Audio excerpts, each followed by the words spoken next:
നമസ്കാരം. പുതിയൊരു വീഡിയോയിലേക്ക് എല്ലാവർക്കും ഒരിക്കൽ കൂടി സ്വാഗതം.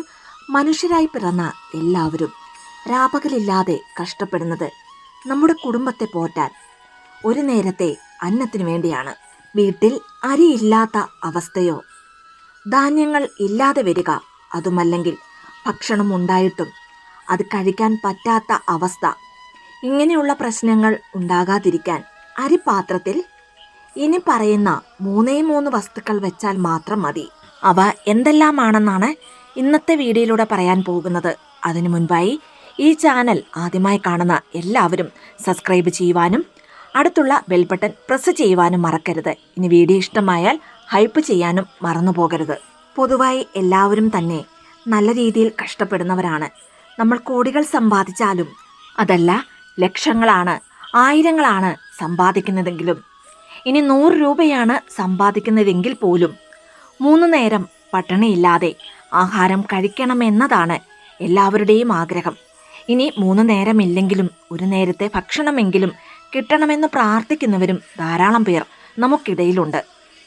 പ്രഭാത ഭക്ഷണം മുതൽ വൈകിട്ടത്തെ അത്താഴം വരെ അരിഭക്ഷണം കഴിക്കുന്നവരുണ്ട്. അതുകൊണ്ട് തന്നെ അരി എന്നത് നമ്മുടെ ജീവിതത്തിൽ ഒഴിച്ചുകൂടാനാവാത്ത പ്രധാന വസ്തുവാണ്. നമ്മുടെ വീട്ടിൽ സമ്പത്ത് പെരുകണം, കിട്ടുന്ന വരുമാനം വീട്ടിൽ നിലനിൽക്കണം, വീട്ടിൽ ലക്ഷ്മി കടാക്ഷം നിറയണം. ഇതിനെല്ലാം ഉപരി എല്ലാ ദിവസവും നമ്മുടെ വീട്ടിൽ അടുപ്പെരിയണമെങ്കിൽ നമ്മുടെ വീട്ടിൽ ഭക്ഷണ പദാർത്ഥങ്ങൾ കുറയാനേ പാടില്ല. നമ്മുടെ മനസ്സ് നിറഞ്ഞ് വയർ നിറഞ്ഞ് ജീവിക്കണമെങ്കിൽ ആദ്യം നമ്മുടെ വീട്ടിൽ കുറവില്ലാതെ അളവിൽ അരി ഉണ്ടാകണം. അന്നലക്ഷ്മി വാഴുന്ന അരി വീട്ടിൽ എങ്ങനെയാണ് നിലനിർത്തേണ്ടതെന്ന് നോക്കാം. ആദ്യം തന്നെ അരി ഏതു പാത്രത്തിലാണ് സൂക്ഷിക്കേണ്ടതെന്ന് നോക്കാം. പിച്ചളയുടെ അണ്ടാവിലോ അല്ലെങ്കിൽ അടപ്പുള്ള പിച്ചള പാത്രത്തിലോ അതുമല്ലെങ്കിൽ സ്റ്റീൽ അണ്ടാവിലോ അരി സൂക്ഷിക്കാവുന്നതാണ്. സ്റ്റീലിലുള്ള അരി സ്റ്റോർ ചെയ്യാൻ പറ്റുന്ന പാത്രങ്ങൾ ഇന്ന് വാങ്ങാൻ കിട്ടും. അതൊരെണ്ണം വാങ്ങി അതിൽ അരി സൂക്ഷിക്കാവുന്നതാണ്. ഇനി ദയവ് ചെയ്ത് ഒരു കാരണവശാലും പ്ലാസ്റ്റിക് ടിന്നിലോ ബക്കറ്റിലോ അരിയിട്ട് സൂക്ഷിക്കരുത്. അതുപോലെ തന്നെ ചിലർ ചെയ്യുന്ന മറ്റൊരു തെറ്റാണ്, കടയിൽ നിന്നും പാക്കറ്റിലോ അല്ലെങ്കിൽ ചാക്കിലോ അരി വാങ്ങി അത് അതേപടി വെച്ച് അതിൽ നിന്നും അരിയെടുത്ത് ഉപയോഗിക്കും. ഒരു കാരണവശാലും ഈ രീതിയിൽ ചെയ്യാൻ പാടില്ല. ഇനി ഏറെ പേരും ചെയ്യുന്ന മറ്റൊരു വലിയ തെറ്റാണ്, പെയിന്റ് ബക്കറ്റിൽ പോലും അരിയിട്ട് സൂക്ഷിക്കുന്നവർ ധാരാളം പേരുണ്ട്. നിങ്ങളുടെ ജീവിതത്തിൽ ഉയർച്ച ഉണ്ടാകണമെങ്കിൽ, ലക്ഷ്മി ദേവി വീട്ടിൽ വസിക്കണമെങ്കിൽ ഒരു കാരണവശാലും അമ്മമാരെ ഈ തെറ്റ് നിങ്ങൾ അറിഞ്ഞോ അറിയാതെയോ ചെയ്യരുത്. പലർക്കും ഇതിനെക്കുറിച്ച് അറിയില്ലായിരിക്കാം, അതുകൊണ്ടാവും അവർ അങ്ങനെ ചെയ്യുന്നത്. ഈ വീഡിയോ കാണുന്ന ആരെങ്കിലും വീട്ടിൽ പെയിന്റ് ബക്കറ്റിൽ അരിയിട്ട് വെച്ചിട്ടുണ്ടെങ്കിൽ ഇന്ന് തന്നെ അത് എടുത്തു മാറ്റേണ്ടതാണ്. ഉറപ്പായും നിങ്ങളുടെ ജീവിതത്തിന് പുതിയൊരു വെളിച്ചം ഉണ്ടാകുന്നതാണ്. ഒരു ബിൽഡിംഗ് ചിലപ്പോൾ നമ്മളെ കൊണ്ട് കെട്ടാൻ സാധിക്കുമായിരിക്കും, അല്ലെങ്കിൽ ഒരു പാലം നിർമ്മിക്കാനാകുമായിരിക്കാം. എന്നാൽ ഒരരിമണി ഉണ്ടാക്കണമെങ്കിൽ ഒരു കർഷകൻ എത്രത്തോളം കഷ്ടപ്പെട്ടിട്ടുണ്ടാകും എന്നത് നമുക്ക് ചിന്തിക്കുന്നതിലും അപ്പുറത്താണ്. അതൊരു സാധാരണ വിഷയമല്ല. അതുകൊണ്ട് തന്നെ അന്നത്തെ അരിയെ നമ്മൾ ബഹുമാനിക്കുകയും അതിൻ്റേതായ പവിത്രതയോടെ കൈകാര്യം ചെയ്യേണ്ടതുമാണ്.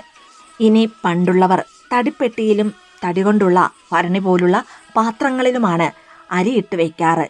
അത്തരം പാത്രങ്ങൾ ഉള്ളവർ അത് നശിപ്പിച്ച് കളയാതെ അതിൽ അരിയിട്ട് വയ്ക്കുന്നത് വളരെ നല്ലതാണ്. നമ്മുടെ വീട്ടിൽ അരി എപ്പോഴും കുറയാതെ നോക്കേണ്ടത് വളരെ അത്യാവശ്യമാണ്. ഒരു തവണ അരി വാങ്ങിയതിന് ശേഷം പാത്രം വടിച്ച് അരി എടുത്തതിന് ശേഷം വീണ്ടും അരി വാങ്ങി നിറയ്ക്കരുത്.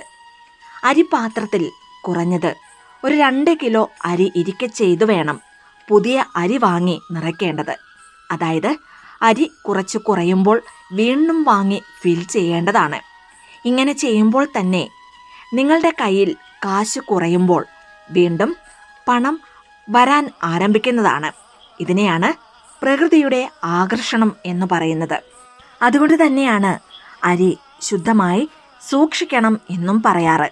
ഇനി അന്നം ആവശ്യത്തിന് മാത്രം ഉപയോഗിക്കുക, ഒരു കാരണവശാലും ഭക്ഷണം വേസ്റ്റ് ആക്കാനും പാടില്ല.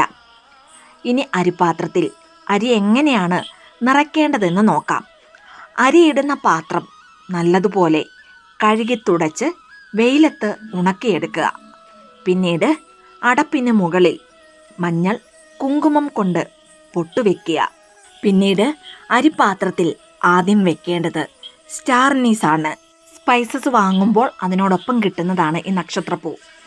അത് 1 അല്ലെങ്കിൽ 3 വെക്കാവുന്നതാണ്. ഇനി സ്റ്റാർ അനീസ് എടുക്കുമ്പോൾ ഒടിഞ്ഞതും പൊട്ടാത്തതുമായ നല്ലത് നോക്കി തന്നെ തിരഞ്ഞെടുക്കുക. അരിപ്പാത്രത്തിലേക്ക് രണ്ടാമതായി ഇടേണ്ട വസ്തുവാണ് ഉണക്ക മഞ്ഞൾ. ലക്ഷ്മി ദേവിയുടെ കടാക്ഷം ഏറെയുള്ള വസ്തുവാണ് മഞ്ഞൾ. മഞ്ഞൾ ഒരു വലിയ കഷ്ണം ഇടാവുന്നതാണ്. ഇനി മഞ്ഞൾ എടുക്കുമ്പോഴും ഒടിയാത്ത കുത്തലുകളൊന്നും ഇല്ലാത്ത നല്ല ഫ്രഷായ മഞ്ഞൾ നോക്കി തന്നെ എടുക്കുക. മൂന്നാമതായി 5 രൂപ നാണയമാണ് അരിപ്പാത്രത്തിൽ വെക്കേണ്ടത്. 1 അല്ലെങ്കിൽ 3, 9, 5 രൂപ നാണയങ്ങൾ ഇടാവുന്നതാണ്. 9, 5 രൂപയുടെ നാണയം ഉണ്ടെങ്കിൽ ഏറ്റവും നല്ലത് അതായിരിക്കും. ഇനി നാണയം പാത്രത്തിലേക്ക് ഇടുന്നതിന് മുൻപ് നല്ല ശുദ്ധമായ വെള്ളത്തിൽ കഴുകി തുടച്ചാണ് ഇടേണ്ടത്. അരിപ്പാത്രത്തിൽ ഈ 3 വസ്തുക്കൾ ഇട്ടതിന് ശേഷം പിന്നീട് അതിനു മുകളിൽ അരിയിട്ട് നിറയ്ക്കാവുന്നതാണ്. ആദ്യം പറഞ്ഞതുപോലെ തന്നെ പാത്രത്തിൽ എപ്പോഴും കുറഞ്ഞത് 2 കിലോ അരി ഇരിക്കെ വേണം പുതിയ അരി വാങ്ങി നിറയ്ക്കാൻ. അപ്പോൾ അടിയിലുള്ള ആ അരി എപ്പോഴും അവിടെ തന്നെ കാണും. അതുകൊണ്ട് തന്നെ പാത്രത്തിൻ്റെ അടിയിലുള്ള ഈ വസ്തുക്കൾ അരിയെ ആകർഷിച്ചുകൊണ്ടേയിരിക്കുന്നതുമാണ്. വീട്ടിൽ അരി നിറയെ ഉണ്ടെങ്കിൽ വരുമാനം പെരുകുന്നതാണ്.